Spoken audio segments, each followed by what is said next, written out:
La reflexión crítica, basada en la ciencia de la psicología. Con la esperanza de satisfacer su curiosidad sobre los seres humanos y remediar sus males, millones de personas se vuelven a la psicología. Escuchan los consejos de los programas de radio, leen artículos sobre los poderes psíquicos, asisten a seminarios para dejar de fumar y se sumergen en los libros de autoayuda buscando el significado de los sueños, el camino para encontrar el éxtasis en el amor y las claves de la felicidad personal. Otros, atraídos por las verdades que pretende haber descubierto la psicología, se preguntan: ¿se entabla un vínculo afectivo entre las madres y los bebés en las primeras horas luego del nacimiento? ¿Debemos confiar en los recuerdos del abuso sexual sufrido en la infancia que son recuperados en la edad adulta para denunciar a los supuestos violadores? ¿Los hijos primogénitos tienen más probabilidades de alcanzar sus objetivos? ¿La psicoterapia cura? Al responder a tales preguntas, ¿cómo podemos separar las opiniones sin fundamento de las conclusiones que son fruto de estudio? ¿Cómo podemos utilizar mejor la psicología para entender por qué las personas piensan, sienten y actúan como lo hacen? La necesidad de una ciencia de la psicología. 1. ¿Por qué las respuestas que obtenemos a partir del abordaje científico son más confiables que las que se basan en la intuición y el sentido común? Algunos dicen que la psicología se limita a documentar lo que la gente ya sabe y a expresarlo con su propia jerga. Y entonces, ¿qué hay de nuevo? ¿Se paga por utilizar métodos sofisticados para demostrar lo que ya sabía mi abuela? Otros depositan su confianza en la intuición humana. En lo más profundo de cada uno de nosotros existe una conciencia instintiva, sincera, que nos proporciona, si se lo permitimos, la guía más confiable. Nos dice el príncipe Carlos: sé que no hay pruebas que demuestren que la pena de muerte tenga un efecto disuasivo, ha dicho George Bush, como gobernador de Texas, pero siento en mis entrañas que debe ser cierto. Soy un jugador impulsivo, confío en mis instintos, dijo el expresidente al explicarle a Bob Woodward su decisión de iniciar la guerra contra Irak. El príncipe Carlos y el presidente Bush no están solos. Una larga lista de libros de psicología populares nos alientan a la conducción intuitiva, a la comercialización intuitiva, a la curación intuitiva y a muchas cosas más. Actualmente, la ciencia de la psicología demuestra la existencia de una gran mente intuitiva. Como veremos, nuestro pensamiento, memoria y actitudes operan en dos niveles, consciente e inconsciente, y en su mayor parte opera automáticamente, fuera de nuestro alcance.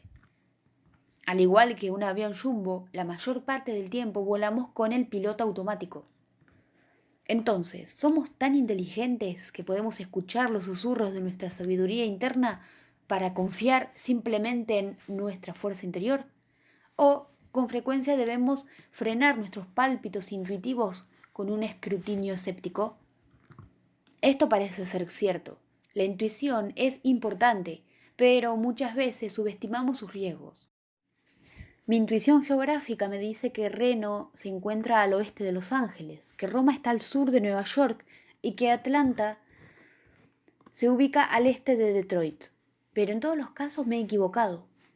En los próximos capítulos veremos que algunos estudios han demostrado que muchas personas sobreestiman su precisión para la detección de mentiras. Sus recuerdos a simple vista, sus predicciones de riesgos y su talento para invertir en la bolsa. Richard Feynman dijo en 1997 que el principio fundamental es que uno o debe engañarse a sí mismo y de que uno es la persona más fácil de engañar. En realidad, observó Madeleine L'Engle, el intelecto desnudo es un instrumento sorprendentemente inexacto.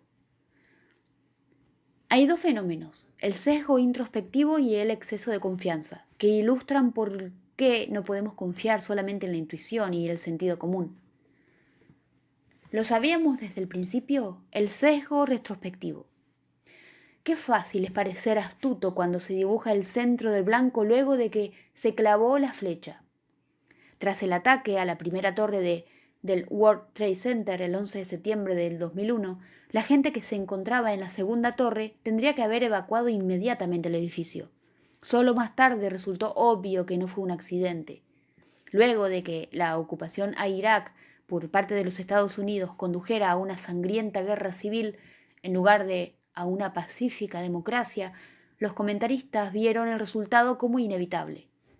Antes de la invasión, estos resultados no parecían ser evidentes. Al votar la invasión a Irak, la mayoría de los senadores estadounidenses no anticiparon el caos que hubiera parecido tan predecible. Descubrir que algo ha sucedido hace que parezca inevitable, tendencia que se denomina sesgo retrospectivo y que también es conocida como fenómeno de lo sabía desde el principio. Este fenómeno se demuestra fácilmente. Proporciónele a la mitad de los miembros de un grupo algún presunto hallazgo psicológico y a la otra mitad un resultado contrario. Dígale al primer grupo, los psicólogos han averiguado que la separación debilita la atracción romántica. Como dice la frase, ojos que no ven, corazón que no siente. Pídales que imaginen por qué esto podría ser cierto. La mayoría de las personas pueden considerar, y casi todas lo harán, que este hallazgo verdadero no es sorprendente. Dígale al segundo grupo todo lo contrario. Los psicólogos descubrieron que la separación refuerza la atracción romántica. Como dice la frase, la ausencia del amado aumenta el deseo. Las personas a las que se les informa de este hallazgo pueden explicarlo también de manera sencilla y lo considerarán en su mayoría como una afirmación claramente basada en el sentido común. Es evidente que existe un problema cuando tanto una afirmación como su contraria parecen confirmarse por el sentido común.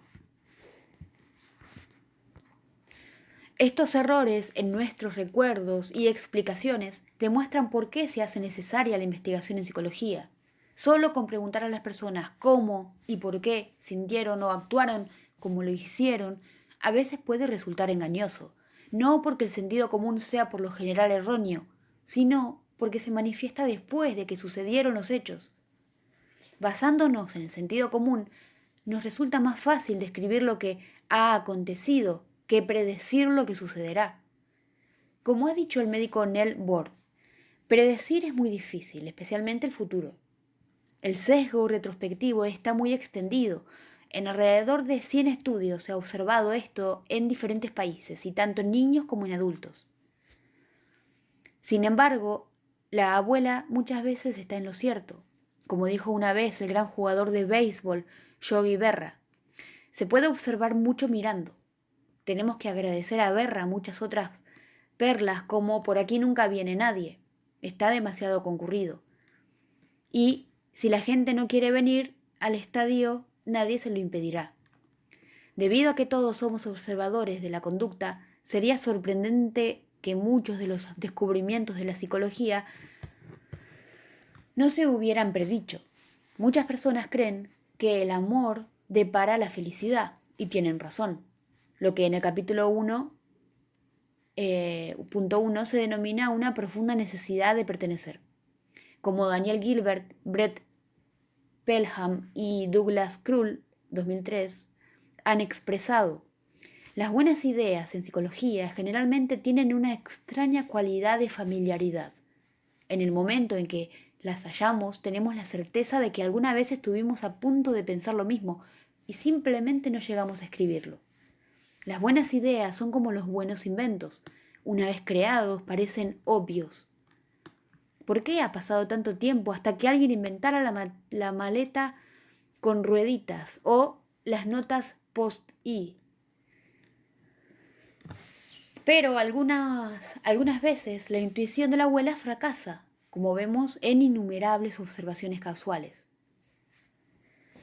En capítulos posteriores de este libro, estudiaremos de qué manera la investigación ha desmentido ideas populares como que lo que se tiene no se aprecia, que los sueños predicen el futuro y que las reacciones emocionales coinciden con el ciclo menstrual. Y también veremos cómo nos han sorprendido los descubrimientos acerca del control que ejercen los mensajeros químicos del cerebro sobre los estados de ánimo y los recuerdos, acerca de las habilidades de los animales y de los efectos del estrés sobre nuestra capacidad para luchar contra la enfermedad. Cuadro 1.1. ¿Verdadero o falso? La investigación psicológica que se analiza en los próximos capítulos confirma o refuta cada uno de estos postulados, en parte adaptados de Fulham y Coles, 2003. ¿Puede usted predecir cuál de estas ideas populares han sido confirmadas y cuáles refutadas? 1. Si usted quiere enseñar un hábito que persista, recompense la conducta deseada siempre y no solo de manera intermitente. 2. Los pacientes cuyo cerebro está escindido quirúrgicamente por la mitad sobreviven y funcionan en gran medida como lo hacían antes de la cirugía. 3. Las experiencias traumáticas, tales como el abuso sexual o haber sobrevivido al Holocausto, son típicamente reprimidas de la memoria. 4. La mayoría de los niños abusados no se convierten en adultos abusadores. 5. La mayoría de los bebés reconoce su propia imagen reflejada en un espejo hacia el final del primer año de vida. 6. Los hermanos adoptivos generalmente no desarrollan personalidades similares, aunque hayan sido criados por los mismos padres. 7. El temor a objetos inofensivos, como por ejemplo a las flores, es tan fácil de adquirir como el temor a objetos potencialmente peligrosos, como las serpientes. 8. Las pruebas de detección de mentiras con frecuencia mienten. 9. La mayoría de nosotros utilizamos alrededor del 10% de nuestro cerebro. 10. El cerebro se mantiene activo durante el sueño. Respuestas. 1. Falsa. 2. Verdadera. 3. Verdadera. 4. Verdadera. 5. Falsa. 6. Verdadera. 7. Falsa. 8. Verdadera. 9. Falsa. Y 10. Verdadera. Capítulo 1. La reflexión crítica basada en la ciencia de la psicología. El exceso de confianza. El ser humano tiende a ser excesivamente confiado. Como se explica en el capítulo 9, tendemos a pensar que sabemos más de lo que sabemos. Si nos preguntan cuán seguros estamos de nuestras respuestas a preguntas sobre datos reales, por ejemplo, ¿está Boston al norte o al sur de París?, tendemos a ser más confiados que correctos. Consideremos estos 3 anagramas que Richard Goranson, en 1978, propuso que descifraran personas de habla inglesa. Ureat Water, Etrin Entry, Grave Barge. ¿Cuántos segundos cree que habría tardado en descifrar cada una de estas palabras? Una vez que las personas conocen la palabra final, la percepción retrospectiva hace que parezca obvia, tanto que se vuelven excesivamente confiados en su capacidad. Piensan que podrían haber llegado a la solución en solo 10 segundos o algo así, cuando en realidad cada uno demoró 3 minutos en promedio. Lo mismo que tardaría usted si tuviera que descifrar este programa de una palabra en español, sin contar con la solución. Moar. Busque la respuesta en el margen de la siguiente página, que es amor. ¿Podemos predecir mejor nuestra conducta social? Para averiguarlo, Robert Ballon y sus colaboradores, 1990, pidieron a sus alumnos que predijeran al principio del año escolar si abandonarían el curso, si votarían en una elección próxima, si telefonearían a sus padres más de 2 veces por mes y así sucesivamente. En promedio, los estudiantes tenían una confianza del 84% al hacer estas predicciones sobre sí mismos. Al comprobar más tarde su comportamiento real, se demostró que sus predicciones fueron correctas solo el 71% de las veces. Aun cuando estaban totalmente seguros de sí mismos, las predicciones con respecto a su propia conducta fueron erróneas en el 15% de los casos. Esto no rige solo para los universitarios. Durante muchos años, el psicólogo Philip Tetlock, 1998 y 2005, de la Universidad del Estado de Ohio, reunió más de 27.000 predicciones de expertos sobre sucesos mundiales como el futuro de Sudáfrica o si Quebec se separaría de Canadá. Su hallazgo se repitió. Los expertos que habían sentido más del 80% de confianza tuvieron razón en menos del 40% de las veces. Sin embargo, los que se habían equivocado estaban convencidos como aquellos de que su análisis era casi correcto. Los separatistas de Quebec casi ganaron el referéndum secesionista. Lo que hay que recordar, el sesgo retrospectivo y el exceso de confianza con frecuencia nos llevan a sobreestimar nuestra intuición. Pero el planteo científico puede ayudarnos a diferenciar la realidad de la ilusión.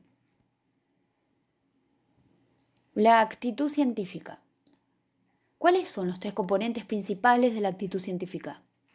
En toda ciencia subyace, en primer lugar, una curiosidad obstinada, una pasión por explorar y entender sin engañar ni ser engañado. Algunas preguntas, ¿hay vida después de la muerte?, están más allá de la ciencia. Para responderlas de alguna forma hay que dar un salto de fe. En el caso de muchas otras ideas, pueden algunas personas demostrar percepción extrasensorial. El movimiento se demuestra andando. No importa lo sensata o alocada que sea una idea, la pregunta obstinada es, ¿funciona? ¿Podemos confirmar sus predicciones si las sometemos a prueba? Este enfoque científico tiene una larga historia. Un personaje tan antiguo como Moisés aplicó un método de este tipo.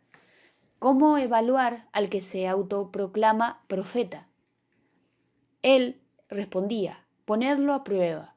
Si el acontecimiento predicho no sucede ni se cumple, entonces tanto peor para el profeta. Deuteronomio 18:22. Al dejar que los hechos hablen por sí mismos, Moisés utilizó lo que conocemos con el nombre de abordaje empírico. El mago James Rand utiliza la estrategia de Moisés cuando pone a prueba a aquellos que pretenden ver auras en torno al cuerpo de las personas. Boston está más al sur que París. Eso es una respuesta anterior.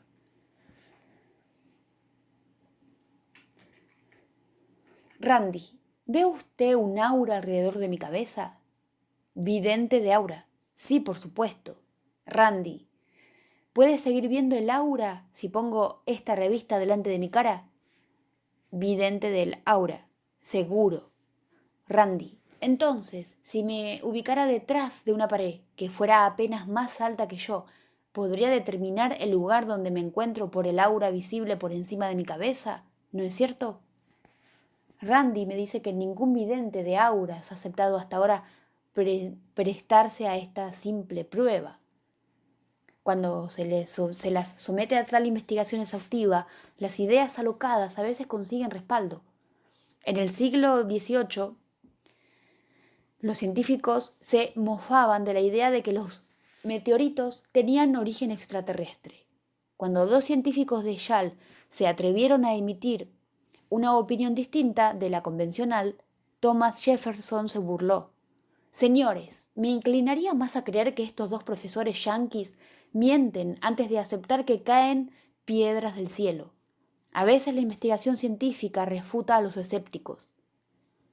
Pero lo más frecuente es que la ciencia confine las ideas excéntricas a la montaña de descubrimientos olvidados, como las máquinas de movimiento continuo, las curas milagrosas del cáncer y los viajes al pasado en el túnel del tiempo. Las verdades, entre comillas, de hoy se convierten en falacias del mañana. Por lo tanto, para distinguir la realidad de la fantasía, el sentido del sinsentido, es necesaria una actitud científica. Ser escéptico, pero no cínico. Abierto, pero no crédulo. Como dice un refrán polaco, para creer con certeza debemos empezar por dudar. Al igual que los científicos, los psicólogos abordan el mundo de la conducta con una actitud de escepticismo curioso. Siempre formulan 2 preguntas. ¿Qué quiere usted decir? ¿Cómo lo sabe? En el terreno de las ideas que compiten entre sí, someterlas a prueba de manera escéptica puede revelar cuáles son las que se ajustan mejor a los hechos. Las conductas parentales determinan la orientación sexual de los niños. Los astrólogos pueden analizar su carácter y predecir su futuro sobre la base de la posición de los planetas el día que usted nació. Como veremos en los capítulos siguientes, el hecho de someter a prueba todas estas cuestiones llevó a la mayoría de los psicólogos a dudar de ellas. El hecho de poner en práctica una actitud científica no solo exige escepticismo, sino también humildad. Tomar conciencia de nuestra propia vulnerabilidad al error y apertura a lo que nos sorprende y a las nuevas perspectivas. En última instancia, lo que importa no es mi opinión o la suya, sino las verdades que revela la naturaleza en respuesta a nuestros interrogantes. Si la gente o los animales no se comportan como nuestras ideas predicen, entonces tanto peor para nuestras ideas. Esta es la actitud humilde expresada en uno de los primeros lemas de la psicología. La rata siempre tiene razón. Los historiadores de la ciencia nos dicen que estas actitudes de curiosidad, escepticismo y humildad sirvieron para que la ciencia moderna fuera posible. Muchos de sus fundadores, incluyendo a Copérnico y a Newton, eran personas con convicciones religiosas que los llevaban a ser humildes ante la naturaleza y escépticos de la mera autoridad humana.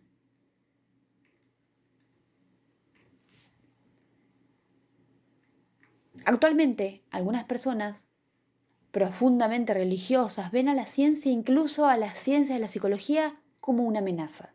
Según nos dice el sociólogo Rodney Stark, 2003, la revolución científica fue realizada principalmente por personas profundamente religiosas que actuaron sobre la idea de que para amar y honrar a Dios es necesario apreciar en plenitud las maravillas de su obra. Por supuesto, los científicos, como cualquier otra persona, pueden creerse autosuficientes y aferrarse a sus preconceptos. Todos nosotros vemos la naturaleza a través de la lente de nuestras ideas preconcebidas. Pero a pesar de ello, el ideal que une a los psicólogos con todos los científicos es la investigación exhaustiva, escéptica y humilde de las ideas en conflicto. Como comunidad, los científicos verifican una y otra vez los descubrimientos y las conclusiones de los otros. La reflexión crítica. La actitud científica nos prepara para pensar de manera más inteligente. El pensamiento sagaz, denominado reflexión crítica, examina los supuestos, discierne los valores ocultos, evalúa las pruebas y valora las conclusiones. Tanto cuando leen las noticias como cuando escuchan una conversación, las personas con pensamiento crítico se formulan preguntas como científicos sienten curiosidad. ¿Cómo es que el que afirma algo llegó a saberlo? ¿Cuál es el objetivo de esa persona? ¿La conclusión está basada en datos anecdóticos y en sensaciones viscerales o en pruebas confiables? ¿Esta prueba justifica una conclusión de causa y efecto? ¿Qué explicaciones alternativas puede haber? ¿Ha estado abierta la indagación crítica de la psicología a descubrimientos sorprendentes? La respuesta, como ilustran los capítulos siguientes, es simplemente sí, créalo o no. La pérdida masiva de tejido cerebral a edad temprana puede tener efectos mínimos a largo plazo. Los recién nacidos pueden reconocer el olor y la voz de su madre. Las lesiones cerebrales no impiden que una persona pueda aprender nuevas habilidades, aunque no tenga conciencia de ello. Diversos grupos de personas, varones y mujeres, viejos y jóvenes, de alto poder adquisitivo y de la clase trabajadora, con discapacidades o no, presentan niveles de felicidad personal bastante comparables. La terapia electroconvulsiva, electrochoque, es con frecuencia un tratamiento muy eficaz en los casos de depresión profunda. La indagación crítica ha desacreditado en forma convincente las creencias populares. La respuesta, como también ilustran los capítulos que siguen, es otra vez afirmativa. Las pruebas indican que los sonámbulos no están actuando sus sueños. Nuestras experiencias pasadas no están todas grabadas al pie de la letra en nuestra mente. Con la estimulación cerebral o la hipnosis no se puede reproducir la grabación y revivir los recuerdos reprimidos u olvidados hace tiempo. La mayoría de las personas no sufre de una autoestima no realista y una gran autoestima no siempre es algo bueno. Los polos opuestos por lo general no se atraen. En cada uno de estos ejemplos y en otros vemos que lo que se ha descubierto no es lo que suponía. Antes de continuar, ¿cómo puede el pensamiento crítico ayudarnos a evaluar las interpretaciones que se realizan de los sueños? O la afirmación de que alguien se comunica con los muertos. Autoevaluación 1. ¿Qué es la actitud científica y por qué es importante para el pensamiento crítico?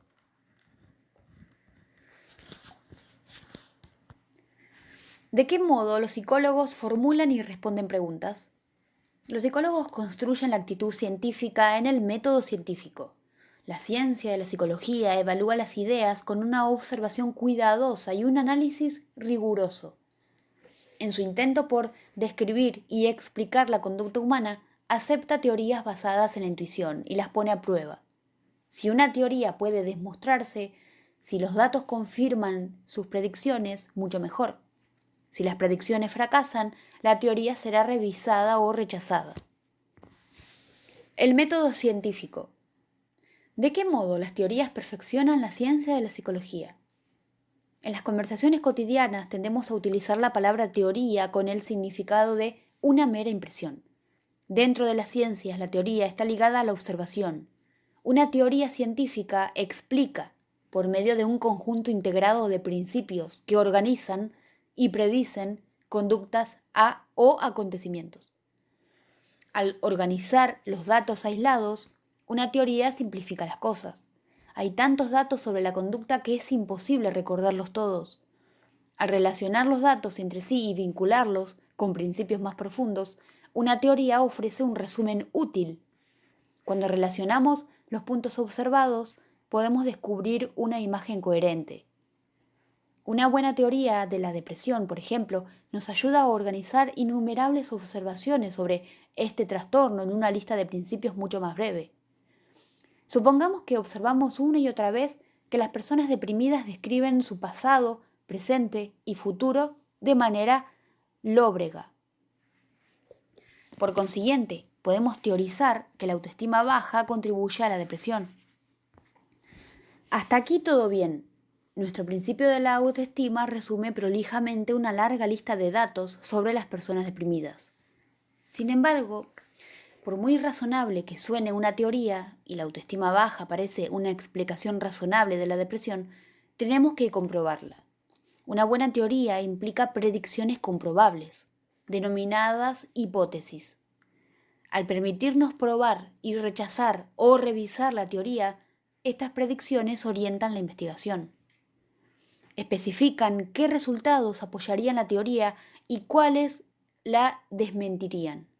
Para probar nuestra teoría de la autoestima sobre la depresión, podríamos ofrecerle a la gente un test que evalúe la autoestima en el que respondan a afirmaciones del estilo «tengo buenas ideas», entre comillas. Entonces, podríamos ver si, como hemos supuesto en la hipótesis, las personas que dicen tener una pésima imagen de sí mismas obtienen la puntuación más alta en la escala de depresión. Cuando comprobamos una teoría, debemos ser conscientes de que ésta puede influir en las observaciones subjetivas. Al haber teorizado que la depresión proviene de una autoestima baja, es probable que veamos lo que esperamos ver. Podemos percibir los comentarios neutrales de las personas deprimidas como autodenigrantes.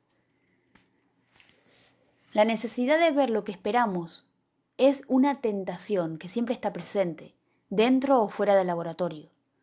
Según el bipartidista US Senate Select Committee on Intelligence 2004, las expectativas preconcebidas de que Irak contaba con armas de destrucción masiva hizo que los analistas de los servicios de inteligencia interpretaran erróneamente las observaciones ambiguas, y esta teoría basada en estas conclusiones llevó a la invención preventiva de Irak por parte de los Estados Unidos. Como una manera de controlar las influencias ajenas a la investigación, los psicólogos presentan informes lo suficientemente precisos, con claras definiciones operacionales, de los procedimientos y conceptos. Por ejemplo, hambre podría definirse como pasar varias horas sin comer, generosidad como contribución monetaria, Tales afirmaciones, cuidadosamente formuladas, deben permitir a otros repetir las observaciones originales. Si otros investigadores recrean un estudio con participantes y materiales diferentes y obtienen resultados similares, entonces la confiabilidad del descubrimiento aumenta. El primer estudio sobre el sesgo retrospectivo generó curiosidad en los psicólogos. En la actualidad, después de muchas réplicas exitosas con personas y cuestiones diferentes, estamos seguros de la fuerza de este fenómeno.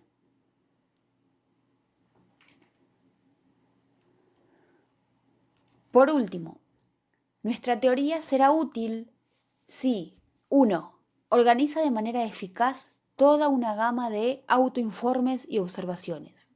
Y 2. Implica predicciones claras que cualquiera puede utilizar para comprobar la teoría o deducir aplicaciones prácticas. Si mejoramos la autoestima de las personas, desaparecerá la depresión. Con el tiempo es probable que nuestra investigación desemboque en una teoría revisada, que organice y prediga mejor lo que sabemos sobre la depresión. Como veremos a continuación, podemos probar nuestras hipótesis y perfeccionar nuestras teorías utilizando el método descriptivo, que describe conductas con frecuencia mediante estudios de casos, encuestas o la observación naturalista. El método correlacional, en el que se asocian diferentes factores, o el método experimental, en el que se manipulan factores para descubrir sus efectos. La reflexión crítica de los postulados de la psicología popular necesita reconocer estos métodos y saber a qué conclusiones permiten arribar. La descripción. ¿Cómo observan y describen la conducta los psicólogos? El punto de partida y de cualquier ciencia es la descripción. En la vida cotidiana, todos nosotros observamos y describimos a las personas y a menudo sacamos conclusiones sobre la razón por la cual se comportan como lo hacen. Los psicólogos profesionales hacen prácticamente lo mismo, pero de manera más objetiva y sistemática. El estudio de casos. Entre los métodos de investigación más antiguos figura el estudio de casos, en el cual los psicólogos estudian a un individuo en gran profundidad con la esperanza de revelar verdades aplicables a todas las personas. Algunos ejemplos. La mayor parte de nuestro conocimiento inicial respecto del cerebro provenía del estudio de casos de individuos que sufrieron una alteración particular después de una lesión en una región determinada del cerebro. Jean Piaget nos enseñó sobre la forma de pensar de los niños después de haber observado e interrogado cuidadosamente a unos pocos niños. El estudio de algunos chimpancés ha revelado su capacidad de comprensión y el lenguaje. Algunas veces el estudio intensivo de casos resulta muy revelador. El estudio de casos con frecuencia sugiere directivas para realizar estudios más profundos y nos demuestran que puede ocurrir. Pero los casos individuales, en ocasiones, pueden hacer que nos equivoquemos. Un individuo puede ser atípico. La información no representativa puede inducirnos a error en nuestros juicios y a emitir conclusiones falsas. Por cierto, cada vez que un investigador menciona un hallazgo, por ejemplo, los fumadores mueren más jóvenes, el 95% de los varones de más de 85 años son fumadores, con toda seguridad habrá alguien que presentará un caso contradictorio.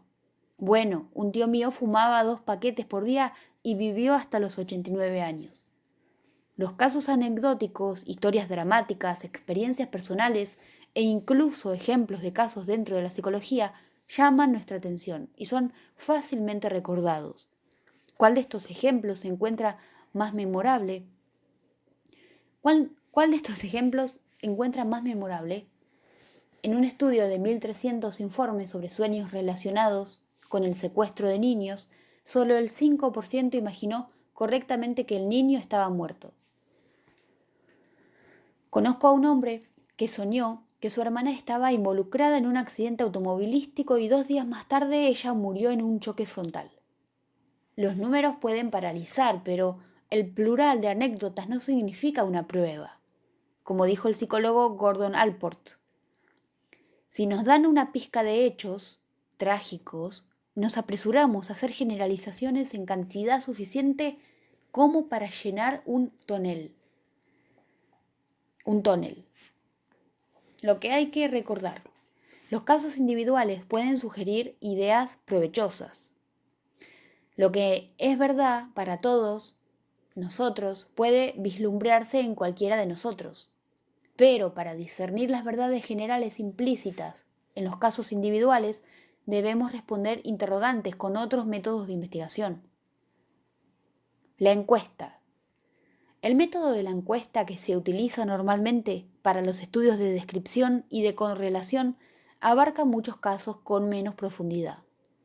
En una encuesta se les pide a las personas que informen sobre su conducta o sus opiniones. Las preguntas dirigidas al público pueden referirse a cualquier tema, desde las prácticas sexuales hasta las opiniones políticas. Por ejemplo, los sondeos de Harris y Gallup han revelado que el 72% de los norteamericanos piensa que hay demasiada violencia en la televisión. El 89% está a favor de la igualdad de oportunidades de empleo para las personas homosexuales. El 89% afirma que están muy estresados. El 95% cree en Dios y el 96% quisiera cambiar algo de su aspecto físico. En Gran Bretaña, 7 de cada 10 jóvenes, entre 18 y 29 años, apoya el matrimonio homosexual. Entre los que tienen más de 50 años, encontramos aproximadamente el mismo porcentaje que se opone. Hay una generación puente en la mayoría de los países occidentales. Formular preguntas es algo delicado y las respuestas con frecuencia dependen de la forma en la que éstas son formuladas. Los efectos del modo de formular las preguntas. Aún los cambios sutiles en el orden o en la manera de formular las preguntas pueden tener efectos importantes. ¿Deben permitirse en la televisión los anuncios de cigarrillos o la pornografía? Es más probable que las personas estén de acuerdo con que no se permitan. Estas cosas que con prohibirlas o censurarlas. En una encuesta nacional, solo el 27% de los norteamericanos aprobó la censura del gobierno respecto del sexo y la violencia en los medios de comunicación, aunque el 66% aprobó más restricciones en lo que se muestra en la televisión. De igual modo, la gente aprueba la ayuda a los necesitados más que la asistencia social, la acción afirmativa más que el tratamiento preferencial y los incentivadores de ingresos más que los impuestos. Como la formulación de preguntas es un tema tan delicado, los que reflexionan de manera crítica analizarán de qué modo puede influir el planteo de una cuestión en las opiniones que expresan los encuestados. El muestreo. Podemos describir la experiencia humana a partir de las anécdotas memorables y la experiencia personal. Pero para tener una visión más precisa de las actitudes y experiencias de una población, existe solo una posibilidad: la muestra representativa. Podemos extender este punto al pensamiento cotidiano a medida que generalizamos a partir de las muestras que observamos, especialmente de los casos vividos. Dado punto A, un resumen estadístico de las evaluaciones de un profesor por parte de sus alumnos, y B, los comentarios vividos de 2 estudiantes furiosos, la impresión de administrador acerca del profesor podría estar influenciada más por los 2 estudiantes enojados que por las muchas evaluaciones favorables del resumen estadístico. La tentación a generalizar a partir de pocos casos vividos, pero poco representativos, es casi irresistible. Lo que hay que recordar: la mejor base para generalizar es a partir de una muestra representativa de casos. Entonces, ¿cómo obtenemos una muestra representativa, por ejemplo, de estudiantes de la escuela secundaria o la universidad? ¿Cómo podríamos elegir un grupo que sea representativo de la población total de estudiantes, de la totalidad del grupo que desea estudiar y describir? Debemos realizar una muestra aleatoria en el que cada persona del grupo tenga iguales probabilidades de participar. Esto no significa que enviaremos un cuestionario a cada uno de los estudiantes.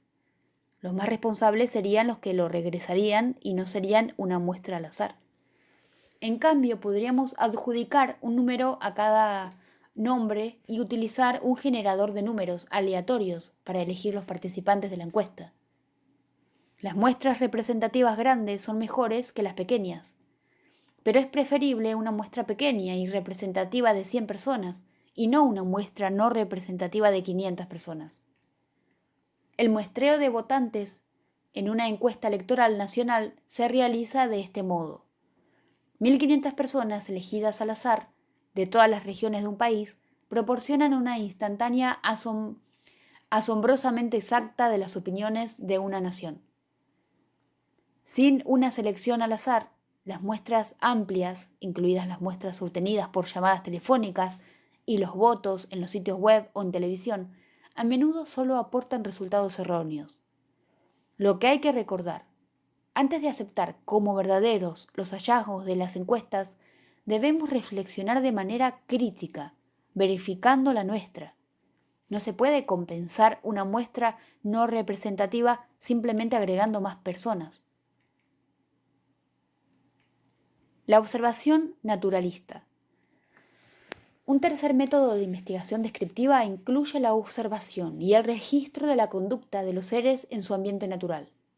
Estas observaciones naturalistas abarcan desde el estudio de las sociedades de chimpancés en la jungla hasta el uso de videos sin interferencias, y luego analizarlos sistemáticamente, de las interacciones entre padres e hijos en diferentes culturas o el registro de las pautas para sentarse en los comedores de las escuelas multirraciales.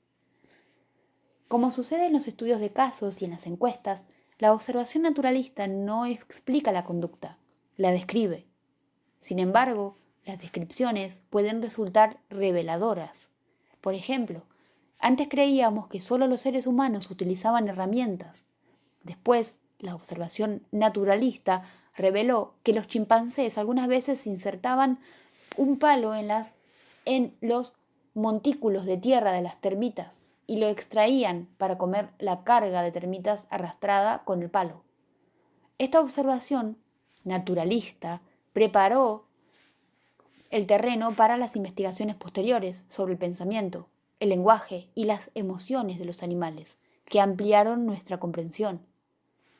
Las observaciones realizadas en el ambiente natural ayudaron a mostrar que las sociedades y la conducta de los animales son mucho más complejas de lo que se pensaba, afirma la observadora de chimpancés Jane Goodall, 1998. Por ejemplo, los chimpancés y los mandriles también utilizan el engaño para lograr sus objetivos. Los psicólogos Andrew Witten y Richard Byrne vieron repetidas veces a un joven babuino fingir que había sido atacado por otro como una táctica para conseguir que su madre lo alejara de su comida. Además, cuanto más desarrollado sea el cerebro del primate, más probable es que muestre conductas de engaño. También se hacen observaciones naturalistas en los seres humanos. Disfrute de estos 3 hallazgos. Un descubrimiento divertido. Nos reímos 30 veces más a menudo en situaciones en las que estamos con otras personas que en aquellas en las que estamos solos. ¿Advirtió usted cuántas veces se ríe cuando está solo? Y cuando nos reímos, 17 músculos contraen nuestra boca y entornan nuestros ojos, y emitimos una serie de sonidos vocálicos de 75 milisegundos separados entre sí, por alrededor de 1/5 de segundo. Otro hallazgo. Sondeo de estudiantes. ¿Qué hacen y dicen los estudiantes de psicología? Los estudiantes de psicología de nivel introductorio en su vida cotidiana. Para averiguarlo, Matías Mel y James Penneker equiparon a 52 de ellos con grabadoras activadas electrónicamente que debían usar en un cinturón. Durante 4 días los registros capturaron 30 segundos cada 12,5 minutos de sus horas de vigilia, lo que le permitió a los investigadores contar hacia el final del estudio con más de 100.000 trozos de su vida de 30 segundos de duración. ¿En qué porcentaje estima que los estudiantes mantuvieron una conversación con alguien? ¿Qué porcentaje los capturó frente al tablero de una computadora? La respuesta, 28% y 29%. ¿Qué porcentaje de sus horas de vigilia usted pasa en esas actividades? Otro hallazgo. Cultura, clima y el ritmo de vida. La observación naturalista también le permitió a Robert Levin y Ara Norensanchan comparar el ritmo de vida en 31 países.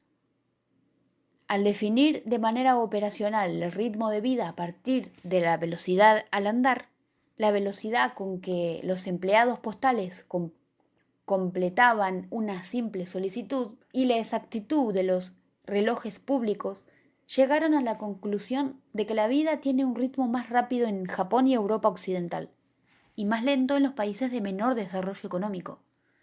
La gente en las zonas de clima más frío también tienden a vivir a un ritmo más apurado y es más proclive a morir de enfermedades cardíacas. La observación naturalista también ofrece interesantes datos de la vida diaria, pero lo hace sin controlar todos los factores que pueden influir en la conducta. Una cosa es observar el ritmo de vida en diferentes lugares y otra es comprender qué hace que algunas personas vivan más aceleradamente que otras. Sin embargo, la observación naturalista, al igual que las encuestas, puede proporcionar datos para la investigación de la correlación. Nuestro próximo tema. La correlación. ¿Qué son las correlaciones positivas y negativas y por qué permiten la predicción, pero no la explicación causa-efecto? La descripción de la conducta es un primer paso hacia su predicción. Cuando las encuestas y las observaciones naturalistas revelan que un rasgo o una conducta acompañan a otro, decimos que ambos se correlacionan. El coeficiente de correlación nos revela hasta qué punto dos cosas varían al mismo tiempo y por lo tanto con qué precisión una de ellas predice la otra. Si sabemos hasta qué punto las puntuaciones en los tests de aptitud se correlacionan con las notas de la escuela, también sabremos en qué medida las puntuaciones predicen el éxito escolar. A lo largo de todo este libro preguntaremos con frecuencia con cuánta fuerza están relacionadas dos variables. ¿Cuál es el grado de relación entre los resultados de los test de personalidad de los gemelos idénticos? ¿Cuán efectivas son las puntuaciones de los test de inteligencia para predecir el rendimiento? ¿Con qué frecuencia el estrés produce una enfermedad? La figura 1.2 en la página siguiente contiene 3 diagramas de dispersión que ilustran el rango de correlaciones posibles, desde un positivo perfecto a un negativo perfecto. Las correlaciones positivas y negativas perfectas, que no son frecuentes en el mundo real. Cada punto en el diagrama de dispersión representa los valores de dos variables. Una correlación es positiva si dos conjuntos de valores, como por ejemplo el peso y la altura, tienden a subir o a bajar juntos. Decir que una correlación es negativa no implica fuerza o debilidad. Una correlación es negativa cuando dos conjuntos de valores se relacionan de manera inversa. Los valores de un grupo de puntos aumenta mientras el otro baja. A medida que la frecuencia del cepillado de los dientes aumenta, disminuye la aparición de caries. Una correlación débil, que indica poca o ninguna relación, presenta un coeficiente cercano a cero. Cuando los trabajos de investigación debe recordar que con muestras lo bastante amplias u homogéneas puede haber diferencias estadísticamente significativas entre ellas, aunque revistan poca importancia en la práctica.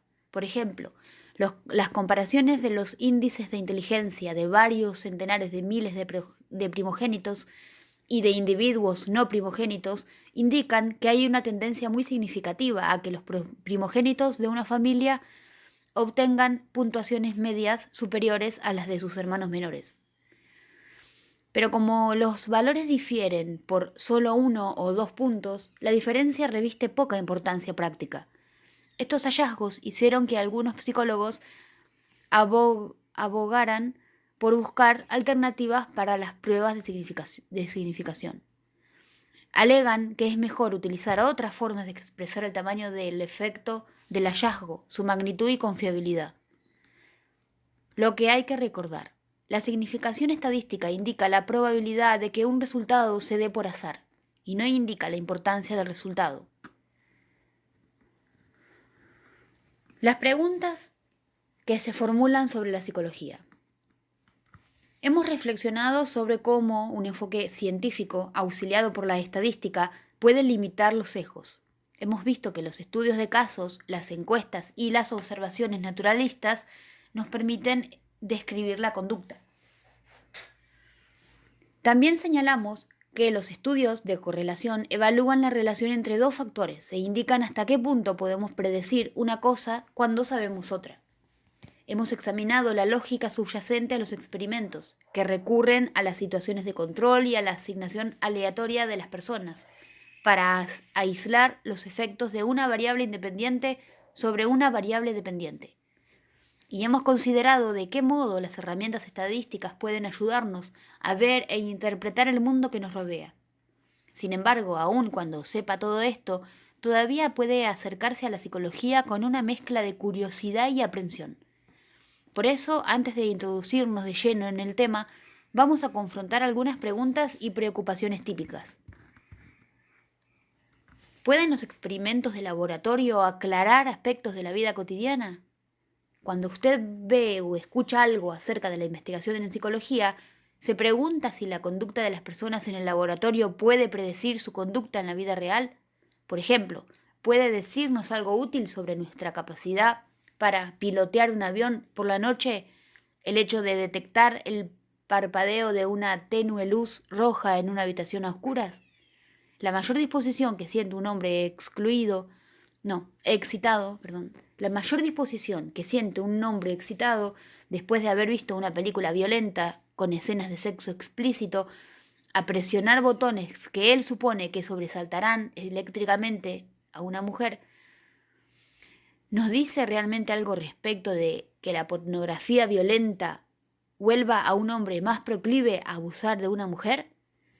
Antes de contestar, considere esto. El investigador procura que el ambiente de laboratorio sea una realidad simplificada, en la que las características importantes de la vida cotidiana se puedan simular y controlar.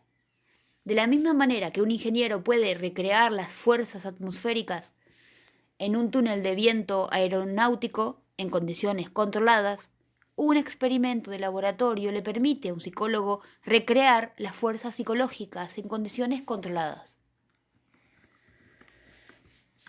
El objetivo del experimento no es recrear las conductas exactas de la vida cotidiana, sino comprobar los principios teóricos. En los trabajos de investigación que estudian la agresión, decidir si pulsar un botón que envía una descarga puede no ser lo mismo que golpear a alguien en el rostro, pero el principio es el mismo. Lo que ayuda a explicar las conductas cotidianas no son los hallazgos específicos, sino los principios resultantes. Cuando los psicólogos aplican la investigación del laboratorio sobre la agresión a la violencia real, están aplicando los principios teóricos de la conducta agresiva, principios que han depurado a través de muchos experimentos. Del mismo modo, son los principios del sistema visual, desarrollados a partir de los experimentos en entornos artificiales, como ver luces rojas en la oscuridad, que aplicamos a conductas más complejas como pilotear un avión de noche. Y muchas investigaciones muestran que los principios derivados del laboratorio normalmente permiten establecer generalizaciones sobre el mundo cotidiano. Lo que hay que recordar: como psicólogos, nuestras preocupaciones apuntan menos a las conductas particulares que a los principios generales, que ayudan a explicar muchas conductas. ¿La conducta depende de la cultura y del género de cada uno? ¿Qué pueden decirnos en realidad los estudios psicológicos llevados a cabo en una cultura determinada, a menudo en grupos compuestos por norteamericanos blancos sobre las personas en general? Como veremos una y otra vez, la cultura, las ideas y las conductas compartidas que una generación transmite a la siguiente es importante. La cultura modela nuestra conducta, influye en nuestros niveles de diligencia y franqueza. en nuestra actitud frente a las relaciones sexuales prematrimoniales y hacia las diferentes formas corporales, en nuestra tendencia a ser formales o informales, nuestro deseo de establecer contacto visual, la proximidad en el diálogo y mucho más. Si somos conscientes de estas diferencias, podemos limitar nuestras suposiciones de que los demás han de pensar y actuar como nosotros. Dada la creciente mezcla y choque de las culturas, necesitamos ser cada vez más conscientes de ello. Sin embargo, la herencia biológica común nos une a todos como miembros de una familia humana universal. Los mismos procesos subyacentes guían a las personas de todo el mundo. Las personas con diagnóstico de dislexia, un trastorno de la lectura, muestran la misma disfunción cerebral si son italianos, franceses o británicos. La variación del lenguaje hablado y gestual puede impedir la comunicación entre las culturas, pero todas las lenguas comparten principios básicos de gramática, y las personas que viven en las antípodas pueden comunicarse con una sonrisa o frunciendo el ceño. Las personas de culturas diferentes presentan variaciones en cuanto a los sentimientos de soledad, pero cualquiera sea la cultura, la timidez, la autoestima baja y el hecho de no estar casadas aumentan el sentimiento de soledad. Un saludo típico de una cultura. Puesto que la cultura configura la manera como la gente comprende la conducta social, las acciones que nos parecen normales pueden parecer bastante extrañas para los visitantes que vienen de otras regiones. Sin embargo, por debajo de estas diferencias existen semejanzas poderosas. Los seguidores de los líderes recientemente electos reciben saludos diferentes, aunque no necesariamente con reverencias y manos juntas como en la India. Aquí, la influyente y popular política Sonia Gandhi saluda a algunos de sus electores luego de haber sido electa.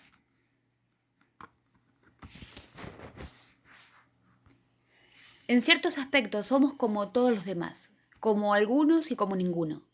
El estudio de las personas de todas las razas y culturas nos ayuda a discernir cuáles son nuestras semejanzas y nuestras diferencias, nuestro parentesco y nuestra diversidad. A lo largo de este libro veremos que el género también influye.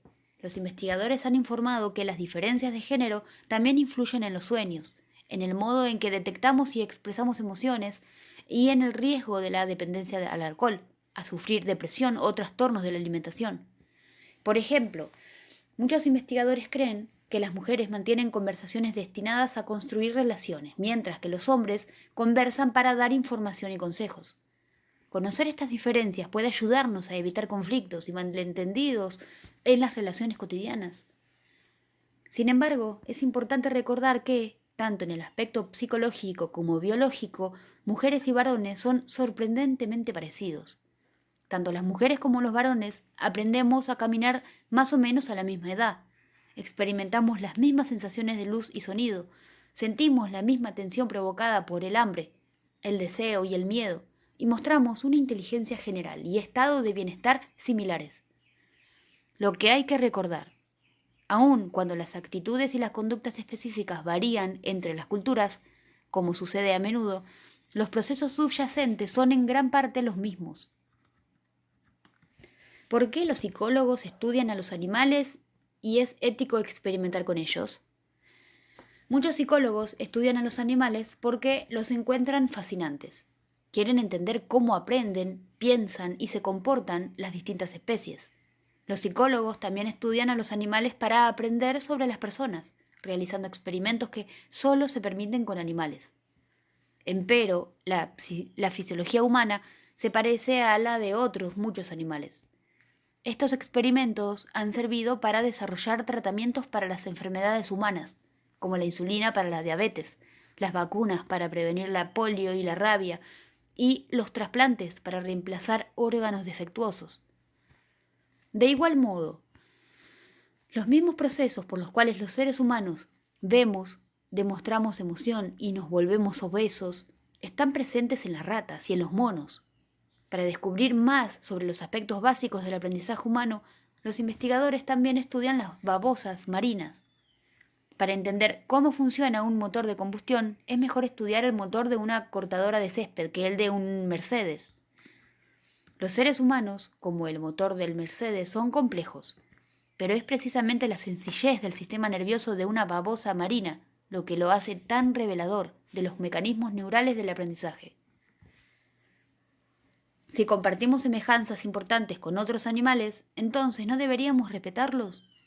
No podemos defender nuestro trabajo científico con animales sobre la base de las semejanzas entre ellos y nosotros mismos y después defenderlo moralmente sobre la base de las diferencias, señaló Roger Ulrich en 1991. El movimiento de defensa de los animales protesta por su utilización en la investigación psicológica, biológica y médica. Los investigadores nos recuerdan que los animales que se emplean cada año en investigaciones son apenas de una fracción del 1% de los miles de millones de animales significados por año para la alimentación. Mientras que cada año los investigadores realizan experimentos con alrededor de 200.000 perros y gatos, observando reglamentaciones que garantizan un trato compasivo. Los refugios para animales se ven forzados a sacrificar 50 veces esa cantidad. Las organizaciones protectoras de animales abogan por una observación naturalista. Muchos investigadores dicen que no se trata de un conflicto moral entre el bien y el mal, sino entre la compasión por los animales o la compasión por las personas. ¿Cuántos de nosotros habríamos criticado los experimentos de Pasteur sobre la rabia que hicieron sufrir algunos perros, pero que condujeron a una vacuna que evitó la muerte en la agonía a millones de personas y de perros? ¿Hubiéramos deseado privarnos de la investigación animal que llevó a la obtención de métodos eficaces para capacitar a los niños con deficiencias mentales, para comprender el envejecimiento, para aliviar los miedos y la depresión? Las respuestas a estos interrogantes varían según la cultura. En las encuestas Gallup realizadas en Canadá y los Estados Unidos, alrededor del 60% de los adultos consideran moralmente aceptables las investigaciones médicas realizadas con animales. En el Reino Unido, solo el 37% está de acuerdo.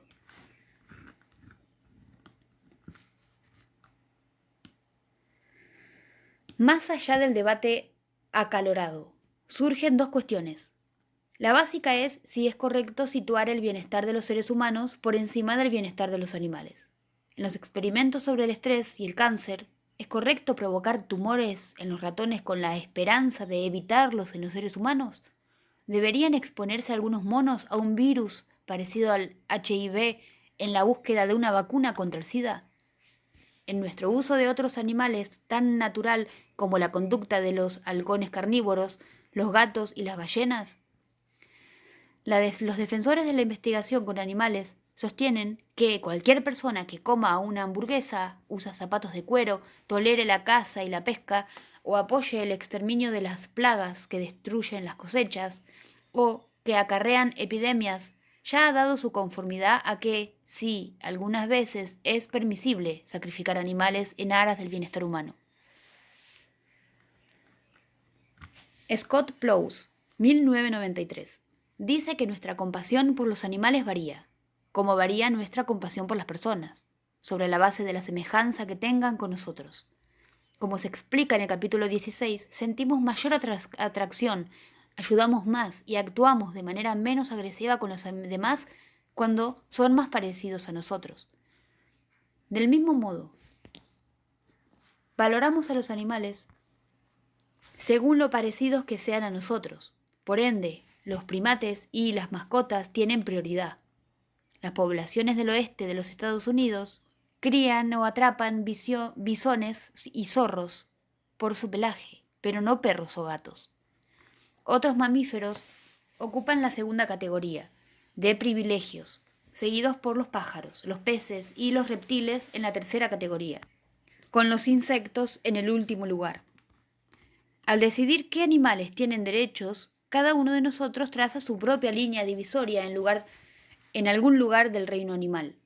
Si damos la máxima prioridad a la vida humana, el segundo tema es la prioridad que damos al bienestar de los animales en la investigación. ¿Qué medidas de seguridad se deberían implementar para protegerlos? La mayoría de los investigadores se sienten en la actualidad obligados éticamente a mejorar el bienestar de los animales cautivos y a protegerlos de los sufrimientos innecesarios. En una encuesta realizada a investigadores que trabajan con animales, el 98% o más apoyaba los reglamentos gubernamentales para proteger a los primates, los perros y los gatos, y el 74% apoyaba los reglamentos que brindan cuidado compasivo a ratas y ratones. Muchas asociaciones profesionales e instituciones proveedoras de fondos aplican actualmente pautas para la utilización de animales en forma compasiva. Por ejemplo, las pautas actuales de la Sociedad Británica de Psicología establecen que los animales deben alojarse en condiciones de vida razonablemente naturales, con compañeros en el caso de animales sociales. La Asociación Norteamericana de Psicología ha establecido pautas para asegurar el bienestar, la salud y el trato humanitario hacia los animales y minimizar las infecciones, enfermedades y el dolor en los animales sujetos de la investigación. El cuidado benévolo también lleva a una investigación científica más eficaz, porque el dolor y el estrés distorsionarían la conducta de los animales durante los experimentos. Los mismos animales también se han beneficiado con la investigación. Un equipo de psicólogos investigadores de Ohio evaluó los niveles de hormonas luego de sufrir situaciones de estrés en millones de perros, que eran llevados cada año a refugios de animales. Y estudiaron métodos para tratarlos y acariciarlos que reducían el estrés y facilitaban su transición a los hogares adoptivos. En Nueva York, gracias a los estudios de la conducta animal, los animales del zoológico del Bronx, que antes permanecían inactivos, ahora logran evitar el tedio y la apatía al tener que ocuparse de conseguir su cena como lo harían sus congéneres en la selva. Otros estudios han ayudado a mejorar el cuidado de los animales en sus hábitats naturales. Los experimentos también han llevado a un incremento de nuestra empatía por ellos, al revelar el parentesco entre su conducta y la nuestra, y la inteligencia notable de chimpancés, gorilas y otros animales. En el mejor de los casos, una psicología que se preocupa por los seres humanos y que es sensible con los animales puede contribuir al bienestar de ambos. ¿Es ético experimentar con personas? Si la imagen de animales o de personas que reciben unos supuestos electrochoques le perturba, puede tranquilizarse porque la mayoría de las investigaciones psicológicas no implican este tipo de estrés. Lo normal son las luces intermitentes, las palabras dichas de manera precipitada y las interacciones sociales placenteras. Sin embargo, en ocasiones, los investigadores someten a estrés o engañan a las personas, pero solo cuando creen que es esencial para un objetivo justificado, como entender y controlar la conducta violenta o estudiar los cambios de humor. Estos experimentos no funcionarían si los participantes supieran de antemano todos los detalles sobre el experimento. Los procedimientos no serían efectivos o los participantes, al querer ayudar, podrían intentar confirmar las predicciones de los investigadores. Los principios éticos desarrollados por la Asociación Americana de Psicología y la Sociedad Británica de Psicología instan a los investigadores a que 1. Cualquier daño o incomodidad. 1. Obtengan el consentimiento informado de los participantes potenciales. 2. Los protejan de cualquier daño o incomodidad. 3. Hagan un manejo confidencial de la información referida a las personas que participan en la investigación. 4. Expliquen en su totalidad la investigación después de haberla realizado. Además, la mayoría de las universidades en la actualidad seleccionan las propuestas de investigación por medio de un comité de ética que protege el bienestar de los participantes. Lo ideal es que cada investigador sea lo suficientemente informativo y considere que los participantes se irán sintiéndose al menos tan bien como cuando llegaron. Mejor aún, deberían ser recompensados habiendo aprendido algo. Si se los trata con respeto, la mayoría de los participantes disfrutará o aceptará su compromiso. Por cierto, dicen los defensores de la psicología, los profesores causan mucha más ansiedad en los exámenes que los investigadores en un experimento típico. Muchos trabajos de investigación se realizan fuera de los laboratorios de las universidades, en lugares donde puede no haber comités de ética. Por ejemplo, los comercios de venta al por menor suelen implementar encuestas al público, fotografían la conducta de los compradores, rastrean sus pautas de consumo y comprueban la eficacia de los anuncios. Lo curioso es que esta investigación atrae menos atención que la investigación científica que se hace para mejorar la comprensión de los seres humanos. ¿Está la psicología libre de los juicios de valor? Sin duda, la psicología no está libre de juicios de valor. Los valores afectan lo que estudiamos, cómo lo estudiamos y cómo interpretamos los resultados. Los valores de los investigadores influyen en las selecciones de los temas de investigación. ¿Debemos estudiar la productividad o la moral de los trabajadores? ¿La discriminación sexual o las diferencias de sexo? ¿La conformidad o la independencia?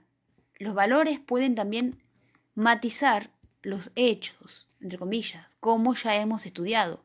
Nuestras ideas preconcebidas pueden sesgar nuestras observaciones e interpretaciones. A veces vemos lo que queremos o esperamos ver. Incluso las palabras que utilizamos para describir un fenómeno pueden reflejar nuestros valores. ¿Son los actos sexuales que no practicamos perversiones o variaciones sexuales? Tanto dentro como fuera de la psicología,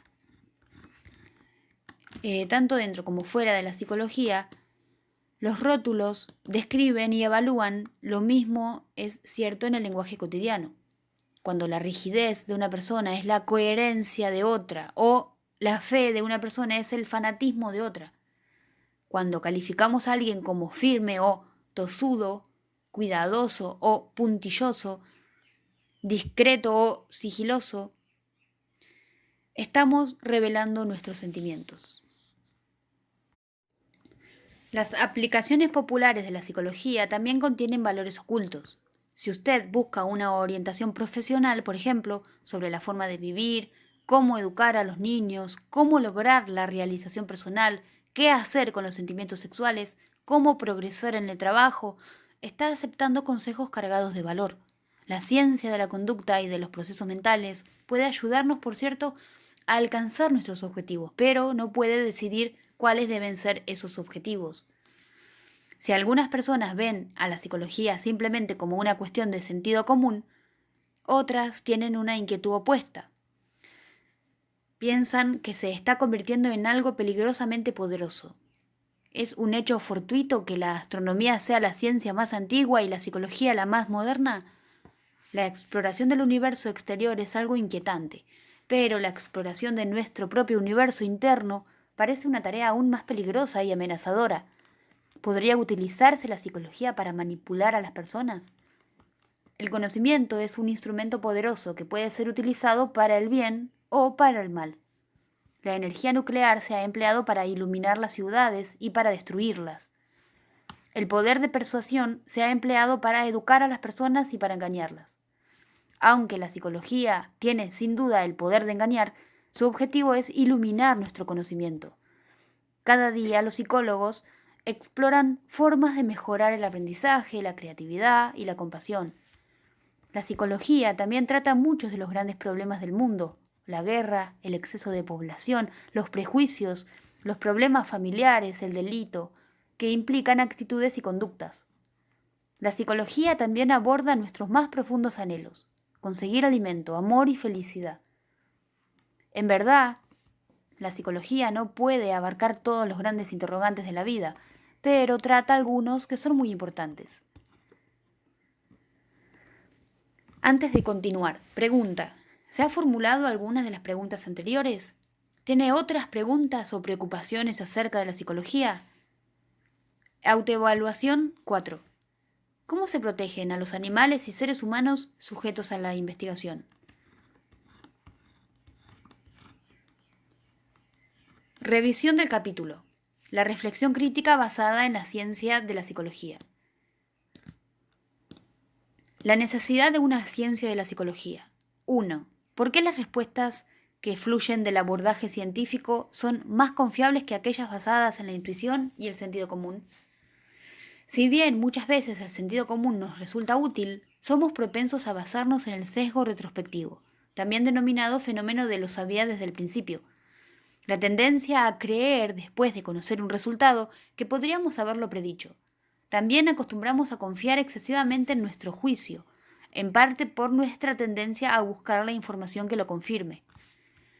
Aunque acotado por las preguntas comprobables que puede aplicar, un enfoque científico nos ayuda a diferenciar la realidad de la ilusión y nos hace trascender los límites de la intuición y del sentido común.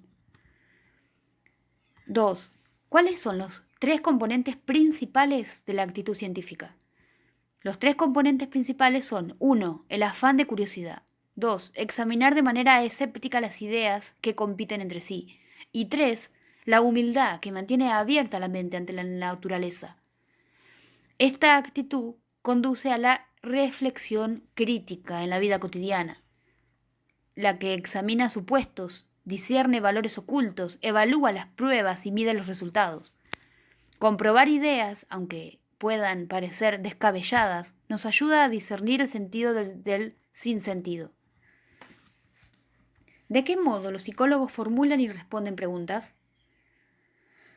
¿De qué modo las teorías contribuyen a la ciencia de la psicología? Las teorías psicológicas organizan observaciones e implican hipótesis predictivas. Luego de construir definiciones operacionales precisas acerca de sus procedimientos, los investigadores prueban sus hipótesis, validan y reformulan la teoría, y en algunos casos sugieren aplicaciones prácticas. Si otros investigadores pueden repetir el estudio con resultados similares, podemos confiar más en la conclusión. 4. ¿De qué modo los psicólogos observan y describen la conducta? Los psicólogos observan y describen la conducta mediante estudios de casos individuales, encuestas entre muestras al azar de una población y la observación naturalista. Al generalizar a partir de observaciones, recuerde, las muestras representativas constituyen una guía mejor que las anécdotas vividas. 5. ¿Qué son las correlaciones positivas y negativas y por qué permiten la predicción pero no la explicación causa-efecto? Los diagramas de puntos nos ayudan a ver las correlaciones. Una correlación positiva entre 0 y más 1 indica la medida en la que 2 factores se incrementan en conjunto. En una correlación negativa entre 0 y menos 1, cuando un factor se incrementa, el otro disminuye. Una asociación, en ciertos casos denominada coeficiente de correlación, indica la posibilidad de una relación causa-efecto, pero no prueba la dirección de la influencia, o si un tercer factor subyacente puede explicar la correlación.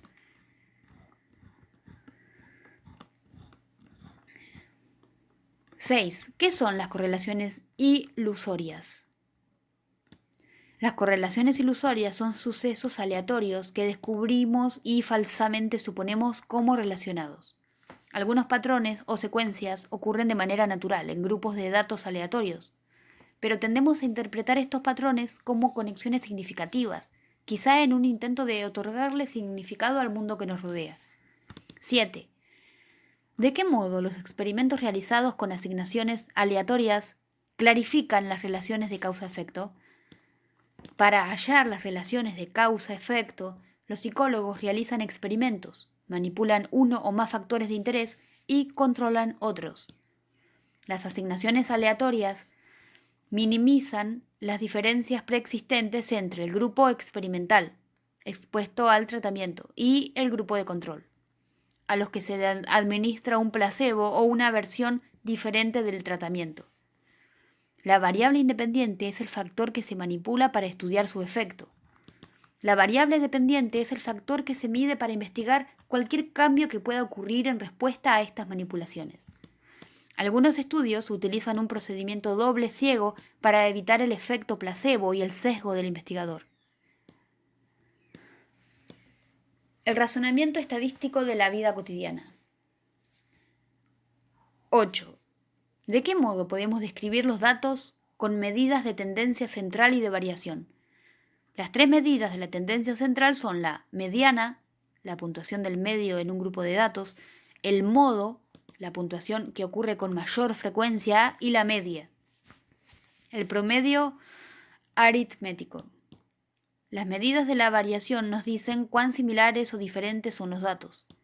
Un rango describe una brecha entre la puntuación más alta y la más baja. La medida más útil, la desviación estándar, determina cuántas puntuaciones varían alrededor de la puntuación media o promedio. La curva normal es una curva con forma de campana, que describe la distribución de muchos tipos de datos. 9. ¿Cuáles son los principios que pueden guiarnos cuando generalizamos a partir de muestras y decidimos si las diferencias son significativas? Hay tres principios que debemos recordar. 1. Las muestras representativas son mejores las muestras sesgadas. 1. Las muestras representativas son mejores las muestras sesgadas. 2. Las observaciones menos variables son más confiables que aquellas que son más variables. Y 3. Es mejor contar con un mayor número de casos que con pocos casos. Cuando los promedios de dos muestras son medidas confiables de sus propias poblaciones y la diferencia entre ellos es relativamente grande, podemos suponer que el resultado es significativo estadísticamente, es decir, que no ocurre solo por azar.